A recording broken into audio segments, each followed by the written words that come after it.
அன்பர்கள் அனைவருக்கும் அடியனது பணிவான வணக்கங்கள். ஒரு நபருக்கு லக்ஷ்மி கடாட்சியம் கிடைக்கக்கூடிய லக்ஷ்மி யோகம் அமைய வேண்டும் என்றால் ஒரு ஜாதகத்திலே லக்னாதிபதியும் 9க்குடையவரும் ஆட்சி உச்சபலம் பெற்று அமைந்திருக்க வேண்டும் என்ற நியதியின்படி, உதாரணத்திற்கு இப்பொழுது துலாம் லக்னத்திலே பிறந்தவர்களுக்கு அவ்வாறு கிரகநிலை எவ்வாறு இருக்க வேண்டும் என்பதை பற்றி நீங்கள் பார்க்கின்ற இந்த கட்டத்திலே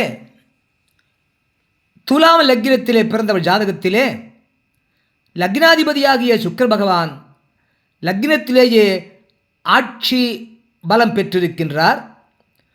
9ஆம் இடமாகிய லட்சுமி ஸ்தானம் என்று அழைக்கப்படக்கூடிய அந்த 9ஆம் இடமாகிய மிதுனத்திற்கு அதிபதியாக புதன் பகவான் அந்த மிதுனத்திலேயே ஆட்சி பலம் பெற்றிருக்கின்றார். லக்னத்திலே சுக்கிர பகவான் ஆட்சி, 9ஆம் இடத்திலே புதன் பகவான் ஆட்சி.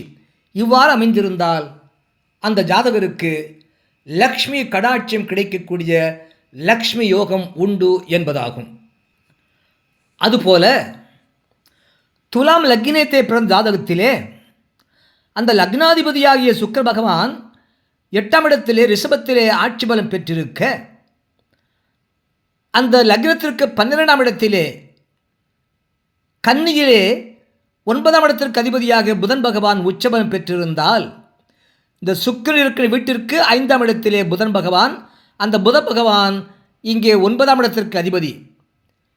துலாம் லக்னம் 8ஆம் இடத்திலே சுக்கிர பகவான் ஆட்சி, லக்னத்திற்கு 12ஆம் இடத்திலே புதன் பகவான் உச்சபலம் பெற்று அமைந்திருந்தால், லக்னாதிபதி சுக்கிரன் 8ஆம் இடத்திலே ரிஷபத்திலே ஆட்சி பலம் பெற்றிருக்க, 9ஆம் இடத்து அதிபதி புதன் பகவான் கன்னி ராசியிலே ஆட்சி உச்சபலம் பெற்று அமர்ந்திருந்தால் அவர்களுக்கு, அந்த ஜாதகருக்கு லக்ஷ்மி கடாட்சியம் கிடைக்கக்கூடிய லக்ஷ்மி யோகம் உண்டு என்பதாகும். அதுபோல துலாம் லக்னத்திலே பிறந்த ஜாதகத்திலே அந்த துலாம் லக்னாதிபதியாகிய சுக்கிர பகவான் இங்கே 6ஆம் இடத்திலே மீனத்திலே உச்சபலம் பெற்று அமர்ந்திருக்கின்றார்.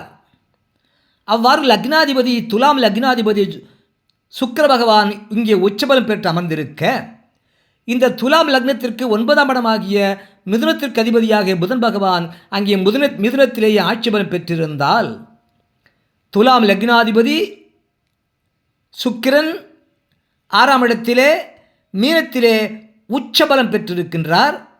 அங்கிருந்து 4ஆம் இடத்திலே 9ஆம் இடத்திற்கு அதிபதியாக புதன் பகவான் அந்த 9ஆம் இடத்திலேயே ஆட்சி பலம் பெற்றிருக்கின்றார். இந்த சுக்கிரனுக்கு புதன் பகவான் கேந்திரஸ்தானத்திலே, சுக்கிரன் உச்சம் புதன் ஆட்சி, சுக்கிரனுக்கு புதன் கேந்திரம், லக்னாதிபதி உச்சம் 9க்குடையவன் ஆட்சி. இவ்வாறு அமைந்திருந்தால் அந்த ஜாதகருக்கு லக்ஷ்மி கடாட்சியம் கிடைக்கக்கூடிய லக்ஷ்மி யோகம் உண்டு என்பதாகும். அதுபோல துலாம் லக்னத்திலே பிறந்த ஜாதகத்திலே அந்த லக்னாதிபதியாகிய சுக்கிர பகவான் அங்கே மீனத்திலே உச்சபலம் பெற்று அமர்ந்திருக்க, அந்த சுக்கிரனுக்கு 7ஆம் இடத்திலே 9ஆம் இடமாகிய லக்ஷ்மி ஸ்தானத்திற்கு அதிபதியாகிய புதன் பகவான் இங்கே கன்னியிலே உச்சபலம் பெற்று அமர்ந்திருந்தால், துலாம் லக்னாதிபதி சுக்கிரன் 6ஆம் இடத்திலே மீனத்திலே உச்சபலம் பெற்று அமர்ந்திருக்க, 9ஆம் இடத்துக்கு அதிபதியாகிய புதன் பகவான் கன்னியிலே உச்சபலம் பெற்று அமர்ந்திருந்தால், இவ்வாறு அமைப்பெற்ற ஜாதகருக்கும் லக்ஷ்மி கடாட்சியம் கிடைக்கக்கூடிய லக்ஷ்மி யோகம் உண்டு என்பதாகும். அந்த லக்ஷ்மி யோகத்தின்படி அந்த ஜாதகருக்கு நிறைந்த செல்வம் உண்டு, தாராளமான செல்வம் அவருக்கு இருக்கும். அந்த ஜாதகர் வசதியான வாழ்க்கை வாழ்வார். அவர் இருக்கின்ற வீடு எல்லா வசதிகளும் நிறைந்ததாக இருக்கும். சௌகரியமான சுகமான வசதியான வீட்டிலே அவர் குடியிருப்பார். அவர் வீடு லக்ஷ்மி கடாட்சம் கொண்டதாக அமைந்திருக்கும். அவர் நிறைந்த செல்வத்தோடும் வசதியோடும் இருப்பதனாலே ஆடம்பரமான வாழ்க்கை வாழ்வார். எதற்கும் எந்த ஒரு காரியத்திற்கும் எந்த ஒரு விசேஷத்திற்கும் எவ்வளவு வேண்டுமானாலும் செலவு பண்ணலாம் என்று படாடோபமாக ஆடம்பரமாக தாராளமாக பணம் செலவழித்து எல்லா சுகங்களையும் போகங்களையும் அனுபவிக்கக்கூடிய வகையிலே ஆடம்பரமான வாழ்க்கை வாழ்வார். அவருக்கு நல்ல சொத்து உண்டு. நிர்மல சொத்து, மனை வாகன சொத்து, நிலங்கள் உண்டு, வீடு உண்டு, மனை உண்டு, வாகன வசதி சொத்துக்கள் உண்டு. நல்ல சொத்து உள்ளவராக இருப்பார். இந்த லக்ஷ்மி யோகம் பெற்றவர், துலாம் லக்னத்திலே பிறந்தவர். இவை எல்லாவற்றோடும் மேற்கொண்டு தினந்தோறும் அவருக்கு பண வரவு இருந்து கொண்டே இருக்கும். பணம் வந்து கொண்டே இருக்கும். அவருக்கு பண வரவுக்கு குறைவே இருக்காது. இப்படிப்பட்ட வசதிகளை கொண்ட அவர் திறன்மிக்கவராக இருப்பார். எந்த ஒரு செயலிலும் அந்த செயல் எவ்வாறு செய்வது, எப்படி செய்வது, அதனுடைய நுணுக்கம் என்ன, அதனுடைய தரம் என்ன, எப்போது செய்வது, ஏன் செய்வது என்ற அதனுடைய அந்த செயலுடைய நுணுக்கத்தை அறிந்த அந்த திறன் மிக்கவராக இருப்பார். அந்த திறன் அவருக்கு செய்கை பழக்கத்தினாலே பயிற்சினாலே மட்டும் வருவதல்ல, அதோடு அந்த பயிற்சினால் வரக்கூடிய திறனோடு அவருக்கு அறிவு கூர்மை உண்டு. அந்த செயல் திறனோடு அவருக்கு இயற்கையாகவே அறிவு கூர்மை உள்ளவராக இருப்பார். அந்த திறனும் அறிவு கூர்மையும் ஒன்றாக சேர்ந்து அவர் எந்த தொழிலை செய்தாலும் அதை திறம்பட நுணுக்கமாக தெளிவாக குறையில்லாமல் நல்லபடியாக அதை செய்து முடிப்பார்.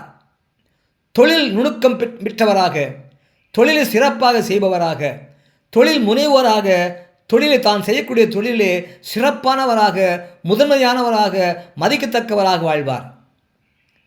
அவருக்கு இவற்றிலெல்லாம் செல்வம் உண்டு, நுணுக்கம் உண்டு. இவற்றோடு அவருக்கு மன நிம்மதியாக வாழ்வார். மனதிற்கு எந்த ஒரு குறையும் இல்லாமல், சங்கடம் இல்லாமல், சஞ்சலம் இல்லாமல், தொந்தரவு இல்லாமல் மன நிம்மதியோடு வாழ்வார். அமைதியான வாழ்க்கை வாழ்வார். எந்த சலசலப்பும் இல்லாமல் அமைதியான வாழ்க்கை வாழ்வார்.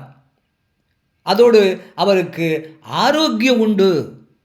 இந்த மன ஆரோக்கியம் சிறப்பாக இருப்பதனாலே, செயல் திறன் சிறப்பாக இருப்பதனாலே, செயல் ஆரோக்கியம், மன ஆரோக்கியம், செயல் ஆரோக்கியம் இருப்பதனாலே அவருக்கு உடல் ஆரோக்கியம் உண்டு. இந்த சிறப்புகளினால் அவர் எங்கு வேலை பார்த்தாலும், அவர் பணியிடத்திலே, மேலும் அவர் வாழக்கூடிய சமூக வட்டத்திலே அவருக்கு நல்ல மதிப்பு, நல்ல மரியாதை உண்டு. மதிப்போடு மரியாதையோடு ஒரு விஐபியாக, முக்கிய மனிதராக வாழ்வார். இவற்றோடு அவர் படித்தவராக இருப்பார், கற்றவராக இருப்பார். இவை எல்லாவற்றிற்கும் மேலாக இந்த சிறப்புகளுக்கெல்லாம் சிறப்பு சேர்க்கின்ற வகையிலே அவர் கண்ணியமானவராக இருப்பார். இவ்வாறாக துலாம் லக்னத்திலே பிறந்தவர்களுக்கு லக்ஷ்மி யோகத்தை கொடுக்கக்கூடிய, லக்ஷ்மி கடாட்சம் கொடுக்கக்கூடிய, லக்ஷ்மி யோகம் அமையக்கூடிய அமைப்பினை பற்றியும் சொல்ல கேட்டீர்கள். நன்றி, வணக்கம், வாழ்க வளமுடன். மறக்காமல் கீழே உள்ள பெல் பட்டனை அழுத்துங்க, ஒரு லைக் போடுங்க, சப்ஸ்கிரைப் பண்ணுங்கள், ஷேர் பண்ணுங்கள்.